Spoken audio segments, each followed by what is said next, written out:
দাদা! ত্রস্ত বাসিনী প্রায় ছুটে আসে।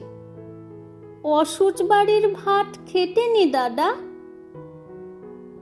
খেতেনি? তুমিও যে বামুন হয়েছ? ও দাদা, বেগতা করি।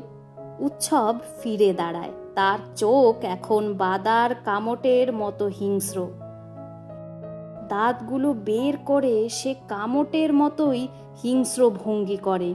বাসিনী থমকে দাঁড়ায়। উৎসব দৌড়তে থাকে। প্রায় এক নিঃশ্বাসে সে স্টেশনে চলে যায়। বসে ও খাবল খাবল ভাত খায়। ভাতে হাত ঢুকিয়ে দিতে সে স্বর্গসুখ পায় ভাতের স্পর্শে। চুন্নুনির মা কখনো তাকে এমন সুখ দিতে পারেনি। খেতে খেতে তার যে কি হয়, মুখ ডুবিয়ে দিয়ে খায় ভাত।